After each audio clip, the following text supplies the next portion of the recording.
Alors, l'humour, justement, nous allons le retrouver grâce au dernier ouvrage de Jean-Pierre Petit que nous accueillons donc aujourd'hui.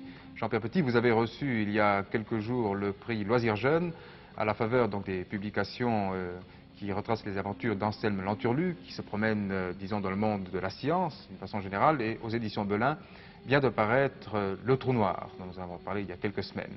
Alors, le trou noir, justement, lorsqu'on traverse ce livre, on constate que la géométrie, en premier lieu, y tient une importance tout à fait particulière.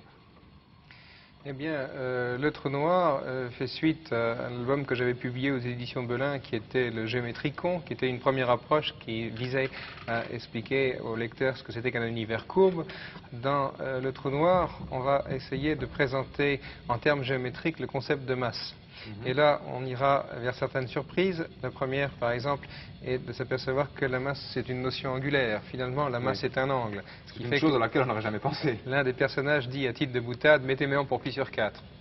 De façon à familiariser le lecteur avec cette géométrisation de la physique, eh bien, il y a toute une préparation géométrique qui ira avec de nombreuses manipulations sur les cônes. Oui. Par exemple, le lecteur sera amené à construire, comme on voit ici, des cônes qui ont des angles de plus en plus serrés, comme ceci.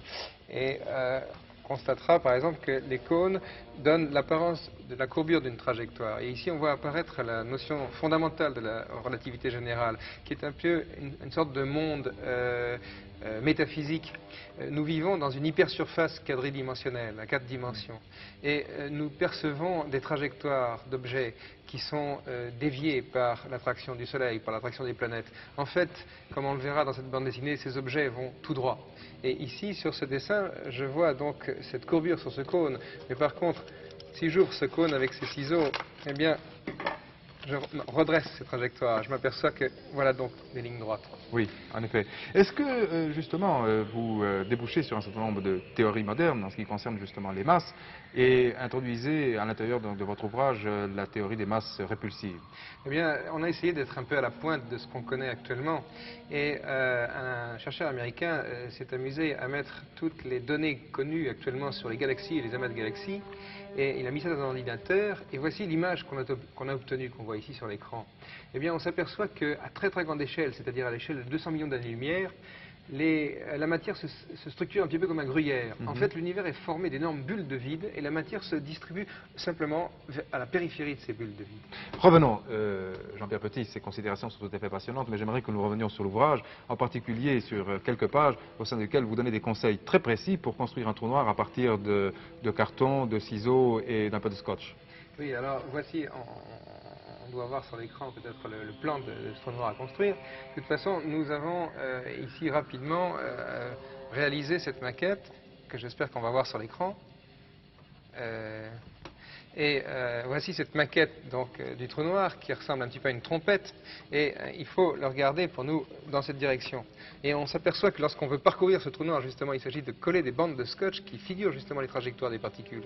Et si la particule passe à une certaine distance du trou noir, elle est faiblement déviée, alors qu'à l'intérieur, lorsqu'elle franchira le cercle horizon, qui sera donc le raccord qu'on se trouve ici, eh bien, on verra à ce moment-là la trajectoire s'enrouler sans fin autour du trou noir.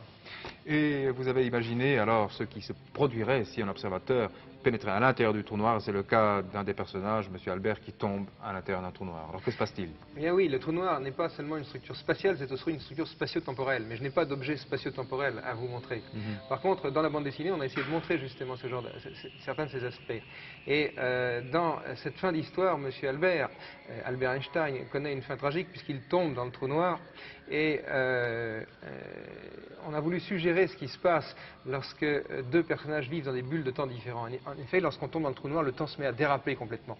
Et à ce moment-là, M. Albert essaye de communiquer avec Lanturlu par radio. Et on voit ici sur le dessin Lanturlu qui écoute M. Albert et qui a une surprise. La voix de M. Albert se met à descendre dans le grave et devient pratiquement inaudible.